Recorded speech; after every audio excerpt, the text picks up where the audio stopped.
But, it just wasn't happening, And then, I love this. Pastor Mac gets up. All right, I'm going to move. Are you ready? Pastor Mac walks up and does his beloved, let's just lift our hearts to the Lord. And he had called me over to the piano, and he didn't tell me what we were going to sing, so I'm sitting there playing thinking, I have no idea what he is going to pull out of his hat, or if I know it, if I've ever heard it.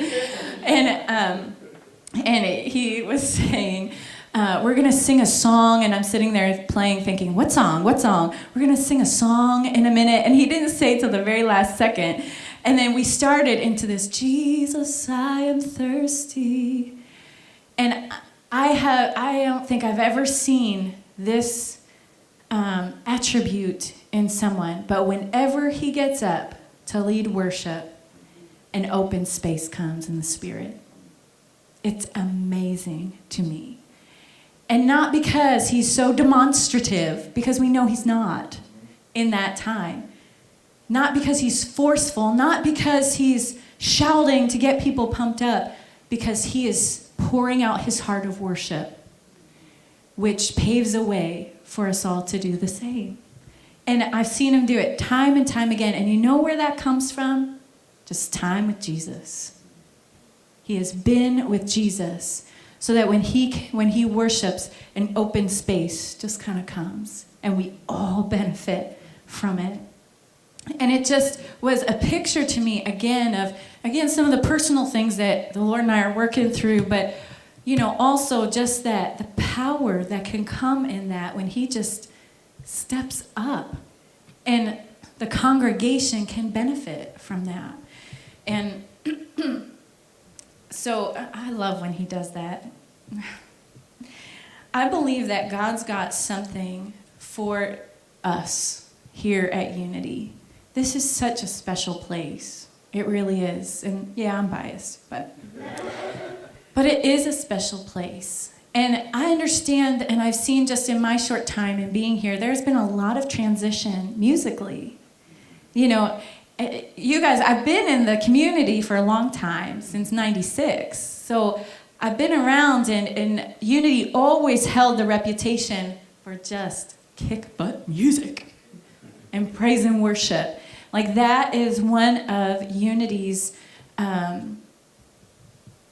earmarks, really. And we have gone through a lot of transition over the last couple years. You guys used to be stacked with musicians to the point where you could fuel 2 services at different locations, and it was phenomenal. You guys just had musicians lined up. That line's a little shorter now, isn't it? But sometimes those things happen. The Lord brings transition into our midst so that we will step into something that maybe we wouldn't have stepped into because there was someone else to do it before. It gave me an opportunity to practice stuff on piano and have experiences with you guys that, help me to, as Terry was slowing me down, help me to learn and force me to find new things to play within those what felt like very long phrases and measures. But that was a place that I wouldn't have had to be pushed. So I believe that God has something for Unity that is very special. And it's not just for the worship team, it's for the congregation too. I really believe that there is an authority here as it pertains to having a relationship with God that is really phenomenal. It stands out. In the places that I've been, it stands out. And there are themes that God gives certain houses to really, that they're themes. There has been revelation that's come, and those are the places that you've dug in. And one of those themes is, there is no one like you. Did you ever notice when we started, there is nobody like you? Something rises up, because that is one of the themes that God has given to this house to declare. There is no one like you. And I love, Diane, I've told her this before, she's got a spiritual strut like nobody I've ever seen. So I love when she starts to do her spiritual strut. And I've talked about you on more than one occasion. Because you've got this spiritual strut that is awesome. Because there's this confidence that rises up in you. And it's an encouragement to me, an inspiration, and a challenge to me.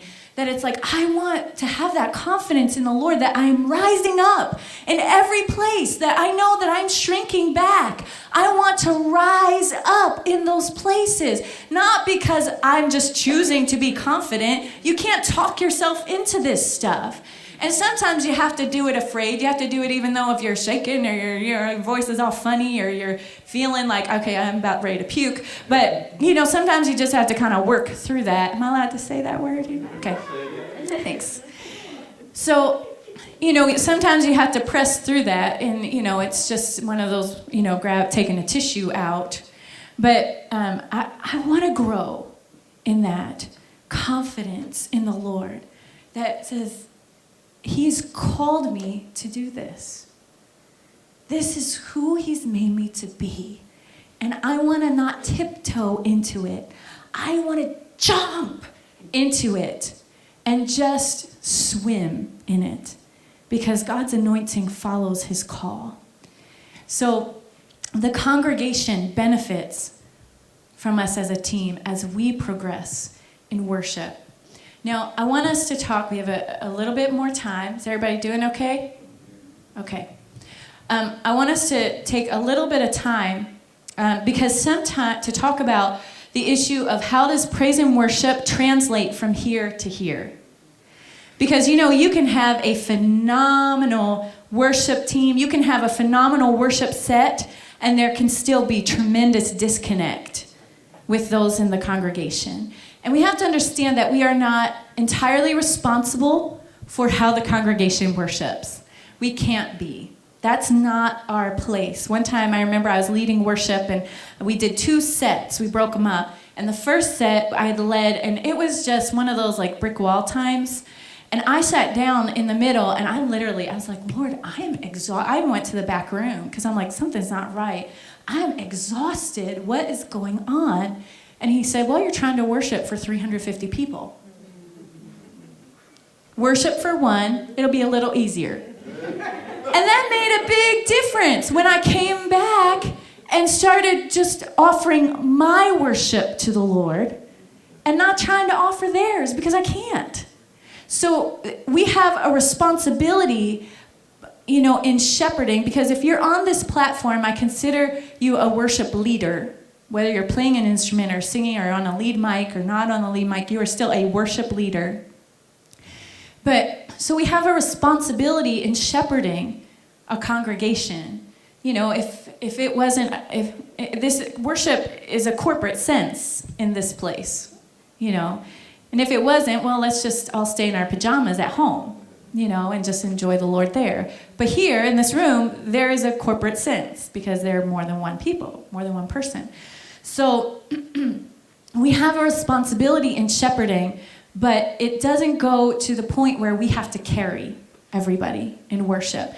So there are some things I want us to talk about just practically that will help us, hopefully, to kind of shepherd the congregation in worship. And one of our greatest assets really is, again, a pastor who knows how to shepherd people. And that's, he comes up and he just calls people. And you understand he has a specific authority in the Spirit that can call people to something that even we necessarily can't call people to. There's an authority there in the spiritual office, not the position, the spiritual office for him as pastor that can call people to a different place of worship. But we have authority too.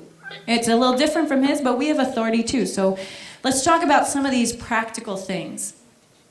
When we're leading, we don't want to jerk people around. No spiritual whiplash.